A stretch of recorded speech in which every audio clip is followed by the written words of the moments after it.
عليكم ورحمة الله وبركاته. الله القائل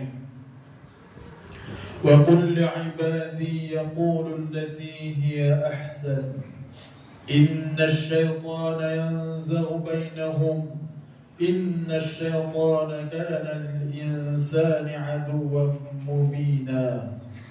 أشهد أن لا إله إلا الله وحده لا شريك له وأشهد أن محمدا عبده ورسوله.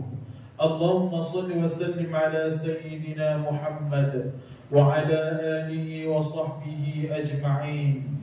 أما بعد، فيا أيها المسلمون اتقوا الله، أوصيكم وإياي بتقوى الله، فقد فاز المتقون.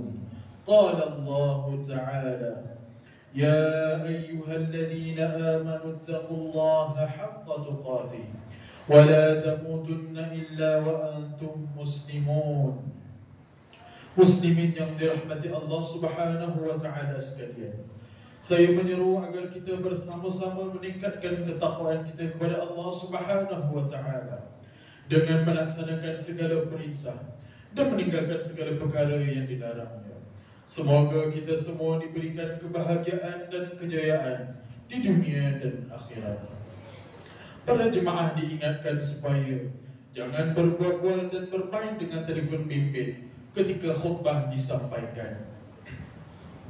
Pada hari yang mulia ini, mimbar akan membicarakan khutbah bertajuk Mulianya Umat dengan Adab. Saudaraku yang dirahmati Allah Subhanahu wa Ta'ala, hari ini kita hidup dalam zaman yang aneh. Ilmu berada di hujung jari, tetapi adab semakin jauh. Ramai yang petah berhujah tentang hukum dan dalil, tetapi kasar dalam tuturnya, menghina dalam bicaranya. Ramai yang lantang bercakap tentang kebenaran, namun gagal menzahirkan akhlak orang yang beriman.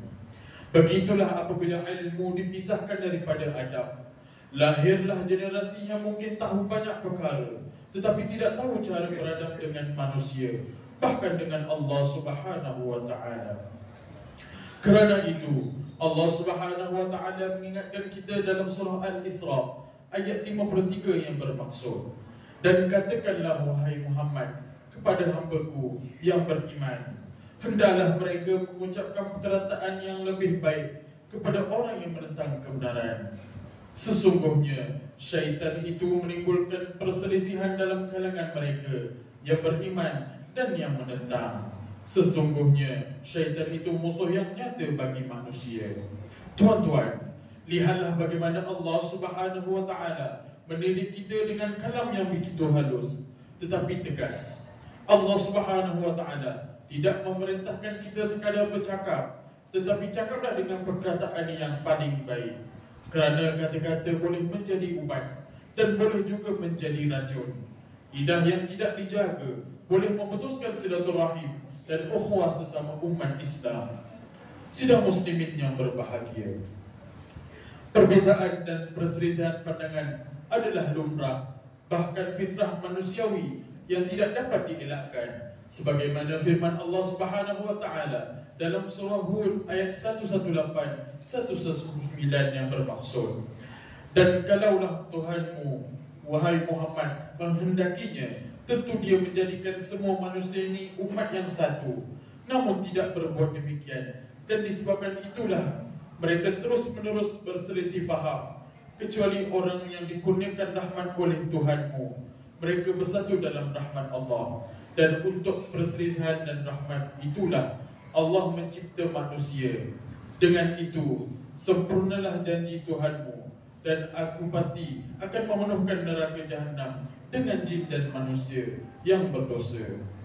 Dalam ayat ini Allah Subhanahu wa Ta'ala menyatakan bahawa jika dia kehendaki sudah tentu boleh sahaja dijadikan umat manusia itu umat yang satu. Tidak ada perbezaan antara mereka. Namun Allah Subhanahu wa Ta'ala tidak menghendaki sebegitu, kerana sebenarnya wujud hikmah di sebalik perbezaan dan perselisihan antara umat manusia. Hadis yang diriwayatkan daripada Sa'ad bin Abi Waqqas radhiyallahu anhu bahawa Rasulullah sallallahu alaihi wasallam bersabda yang bermaksud, Aku telah memohon kepada Tuhanku 3 perkara, maka dia memperkenankan untukku 2 daripadanya dan menolak 1.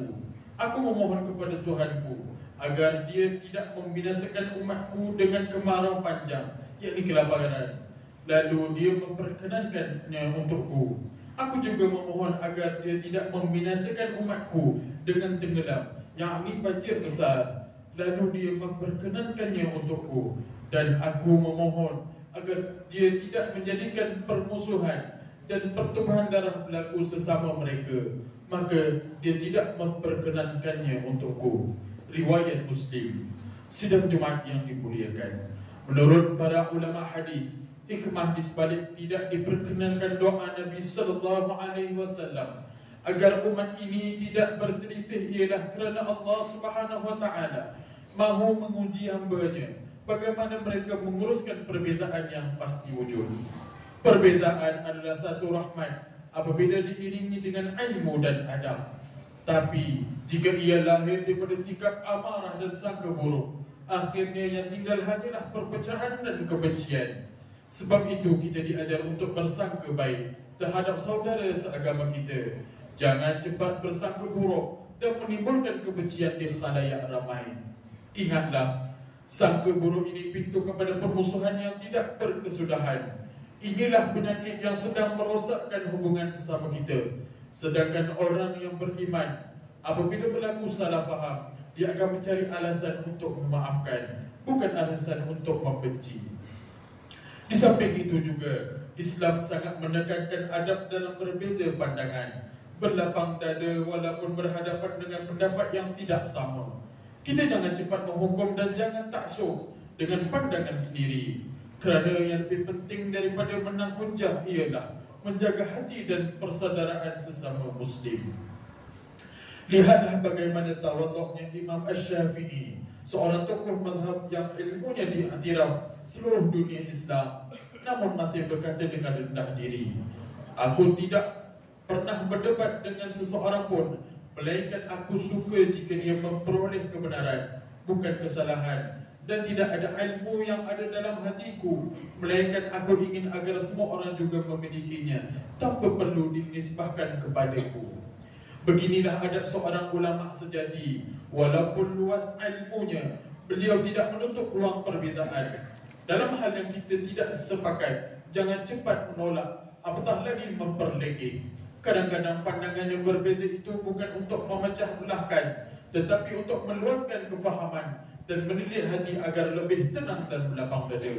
Hadirin yang dikasihi Allah Subhanahu wa taala, Rasulullah sallallahu alaihi wasallam sendiri menunjukkan adab yang tinggi dalam berbeza pandangan.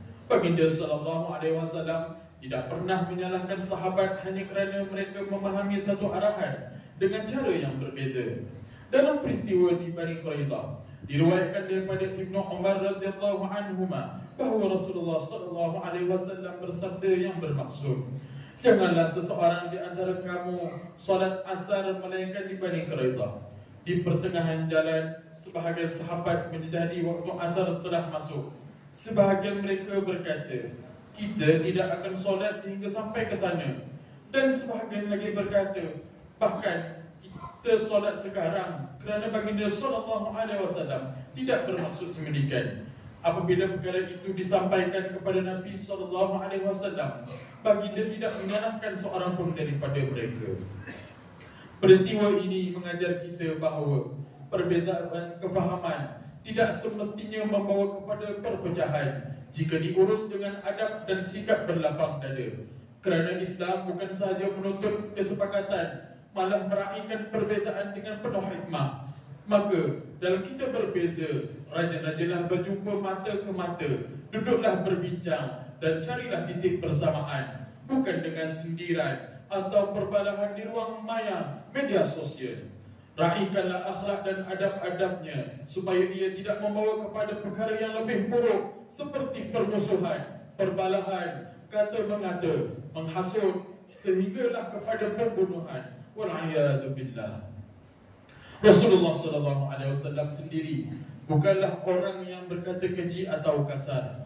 Bahkan terdapat hadis yang diriwayatkan daripada Abdullah bin Amr radhiyallahu anhuma, beliau berkata, inna Rasulullah sallallahu alaihi wasallam lam yakun fahishan wala mutafahishan wa qala inna min ahabbikum ilayya ahsanakum akhlaqan. Sesungguhnya Rasulullah sallallahu alaihi wasallam bukanlah seorang yang berkata keji dan bukan pula orang yang melakukan perkara keji. Lalu bersabda Rasulullah sallallahu alaihi wasallam, sesungguhnya orang yang paling aku cintai di antara kamu ialah orang yang paling baik akhlaknya. Riwayat Al-Bukhari. Oleh itu, amat alam jika umat Islam hari ini hanya sibuk memberi perhatian kepada perbezaan pandangan yang hanya akan membawa kepada kerugian. Apa yang lebih penting, carilah titik-titik persamaan ke arah memajukan umat Islam dalam segenap aspek, supaya umat ini tetap kuat dan disegani. Jangan biarkan perbezaan pandangan memecah belahkan saf, sedangkan musuh bergembira melihat kita berpecah. Ketahuilah bahawa kesatuan hakiki hanya akan tercapai apabila kita berserah diri sepenuhnya kepada Allah Subhanahu wa taala, menjaga adab dan akhlak, serta menjauhi segala bentuk penyelewengan dan perbuatan yang bertentangan dengan Islam. Hanya dengan cara ini kita mampu menikmati keharmonian dalam berdepan perbezaan. Para tetamu Allah Subhanahu wa taala yang dikasihi, mengakhiri khutbah pada hari ini, marilah kita mengambil pengajaran yang boleh dijadikan pedoman dalam kehidupan kita, iaitu yang pertama, umat Islam hendaklah menyadari bahawa kemuliaan bukan sahaja terletak pada banyaknya ilmu atau tingginya kedudukan, tetapi juga pada adab dan akhlak yang lahir daripada keimanan kepada Allah Subhanahu wa taala. Umat Islam yang kedua, umat Islam hendaklah sentiasa mendahulukan persaudaraan berbanding perbezaan, serta menjadikan adab sebagai tunjang dalam menegakkan kebenaran dan menyebarkan dakwah. Yang ketiga, umat Islam hendaklah mencontohi akhlak Rasulullah sallallahu alaihi wasallam yang beradab dalam menegur dan penuh hikmah dalam berinteraksi. A'udzu billahi minasyaitonir rajim. Fabima rahmatin minallahi linta lahum walau kunta faddan ghalidhal qalbi lanfaddu min hawlik fa'fu anhum wastaghfir lahum washawirhum fil amr فإذا عزمت فتوكل على الله إن الله يحب المتوكلين. Maka dengan sebab rahmat yang melimpah ruah daripada Allah kepadamu, wahai Muhammad, kamu bersikap lemah lembut terhadap mereka, yakni sahabat-sahabat dan pengikutmu. Dan sekiranya kamu bersikap kasar lagi keras hati, tentulah mereka menjauhkan diri dari sekelilingmu. Oleh itu, maafkanlah mereka mengenai kesalahan yang dilakukan oleh mereka terhadapmu, dan mohonkanlah keampunan bagi mereka, serta bermesyuarahlah dengan mereka dalam apa-apa urusan, yakni peperangan dan soal keduniaan. Kemudian apabila kamu telah berazam, maka bertawakallah kepada Allah, maka sesungguhnya Allah mengasihi orang yang bertawakal kepadanya. Surah Ali Imran ayat 159. Barakallahu li wa lakum fil Qur'anil azim wa nafa'ani wa iyyakum bima fihi minal ayati wa dhikril hakim wa taqabbala minni wa minkum tilawata innahu huwas sami'ul alim. Aqulu qawli hadha wa astaghfirullahal azim li wa lakum wa lisairil muslimina wal muslimat fastaghfiruhu innahu huwal ghafurur rahim.